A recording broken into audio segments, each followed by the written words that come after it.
নমস্কার, খোঁজ 24 আপনাদের স্বাগত। আসাম নর্থ ইস্টের একটা রাজ্য, আপনারা সবাই জানেন।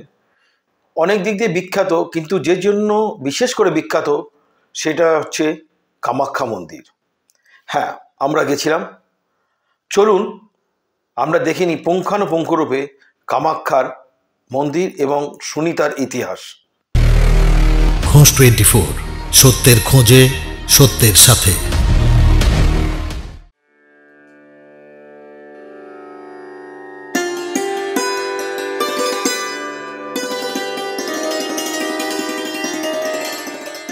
অসমের রাজধানী গুয়াহাটির পশ্চিমাংশে অবস্থিত নীলাচল পাহাড়ে রয়েছে কামাখ্যা মন্দির।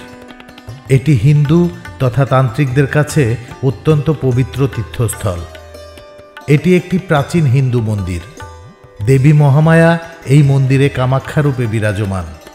কামাখ্যা তীর্থক্ষেত্র একটি শক্তিপীঠ ও তন্ত্র সাধনার ক্ষেত্র। এটি 51 শক্তিপীঠের অন্যতম। কথিত আছে, এখানে সতীর দেহত্যাগের পর বিষ্ণুর সুদর্শন চক্রে যোনি ছিন্ন হয়ে পড়েছিল। হিন্দু পুরাণ অনুসারে রাজা দক্ষের ইচ্ছের বিরুদ্ধে মহাদেবকে বিয়ে করেছিলেন তার কন্যা সতী। মহাদেবের উপর প্রতিশোধ নেওয়ার জন্য দক্ষ রাজা বৃহস্পতি নামে এক যজ্ঞের আয়োজন করেছিলেন। যজ্ঞে সতী এবং মহাদেব কাউকে আমন্ত্রণ জানাননি দক্ষ। মহাদেবের অনিচ্ছা সত্ত্বেও সতী এবং মহাদেব যজ্ঞানুষ্ঠানে যান। সেখানে দক্ষ মহাদেবকে অপমান করেন। স্বামীর অপমান সহ্য করতে না পেরে সতী দেহত্যাগ করেন। শোকাহত মহাদেব দক্ষর যজ্ঞ ভণ্ডুল করেন এবং দেবী সতীর মৃতদেহ কাঁধে নিয়ে বিশ্বব্যাপী প্রলয় নৃত্য শুরু করেন। তার তাণ্ডব বন্ধ করতে অন্যান্য দেবতাদের অনুরোধে বিষ্ণুদেব তার সুদর্শন চক্র দিয়ে সতীর মৃতদেহ ছেদন করেন। এতে সতীর দেহখণ্ডসমূহ ভারতীয় উপমহাদেশের বিভিন্ন জায়গায় পড়ে এবং পবিত্র পীঠস্থান শক্তিপীঠ বা সতীপীঠ নামে পরিচিত হয়। কামাখ্যা সেই শক্তিপীঠের অন্যতম। 51 शक्तिपीठों में ये मुख्य शक्तिपीठ है। यहाँ पर माँ जो है भगवती योनि रूप में विराजमान है। यो कामाख्या वरदे देवी नील पर्वत वासिनी त्वम देवी जगत माता योनि मुद्रा नमस्ते। तो माँ यहाँ स्वच्छ रूप में यहाँ माँ विराजमान है, साकार रूप में। और आज भी जब यहाँ पर 3 दिन का वो फेस्टिवल होता है तो साक्षात माँ विराजती है गर्भगृह में। দেশের সবচেয়ে জনপ্রিয় ও বিখ্যাত অম্বুবাচী মেলার আয়োজন করা হয় অসমের কামাখ্যা মন্দির সংলগ্ন এলাকায়। হিন্দু ধর্মের বিশ্বাস অনুযায়ী আষাঢ় মাসের মৃগশিরা নক্ষত্রের 3টি পদ শেষ হলে পৃথিবী বা ধরিত্রীমা ঋতুময়ী হয়। এই সময়টিতে অম্বুবাচী পালন করা হয়, আর এই উপলক্ষে বিশাল এক মেলার আয়োজন করা হয় সেখানে। অম্বুবাচীর দিন থেকে মোট 3 দিন দেবী কামাখ্যার মন্দির বন্ধ থাকে। সেই 3 দিন কোনো মাঙ্গলিক কাজ করা যায় না। এই 3 দিন দেবী দর্শনও নিষিদ্ধ থাকে। চতুর্থ দিনে দেবীর স্নান এবং পূজা সম্পূর্ণ হওয়ার পর মন্দিরে দেবী মূর্তি দর্শনের অনুমতি দেওয়া হয়। সেই উপলক্ষে সেখানে উপস্থিত হন লক্ষ লক্ষ ভক্ত। অবাক করা সেই ঘটনার সাক্ষী হতে ভিড় জমান দেশি বিদেশি পর্যটকরা। কামাখ্যা মন্দিরের চারদিকে চলে সংকীর্তন।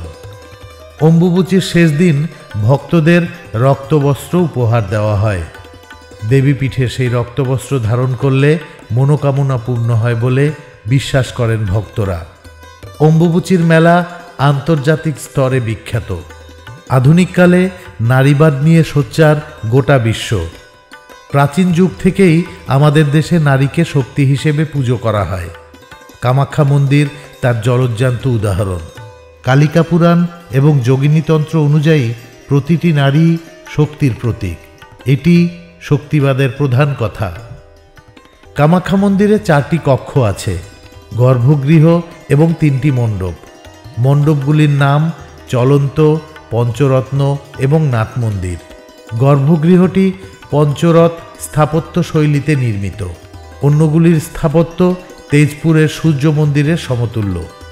এগুলিতে খাজুরাহ বা অন্যান্য মধ্য ভারতীয় মন্দিরের আদলে নির্মিত খোদাই চিত্র দেখা যায়।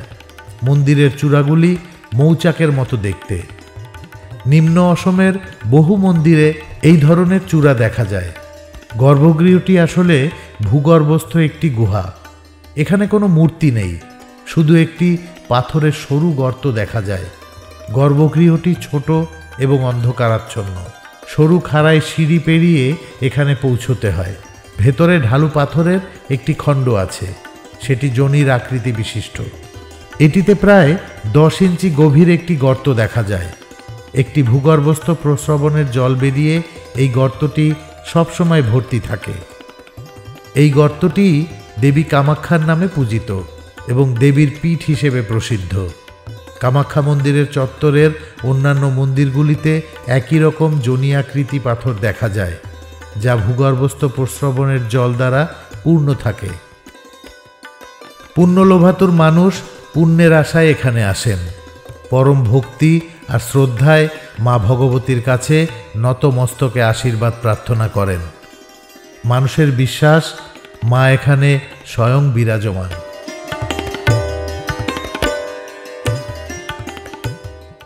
দেখলেন তো কামাখ্যা মন্দিরের ইতিহাস। এরমভাবেই বিভিন্ন প্রান্ত থেকে কিন্তু এই কামাখ্যা মন্দিরে মানুষ আসেন তাদের প্রার্থনা করতে। বিশেষ করে আমাবস্যার সময় কিন্তু অনেকেই এখানে আসেন মায়ের রূপ দর্শন করতে।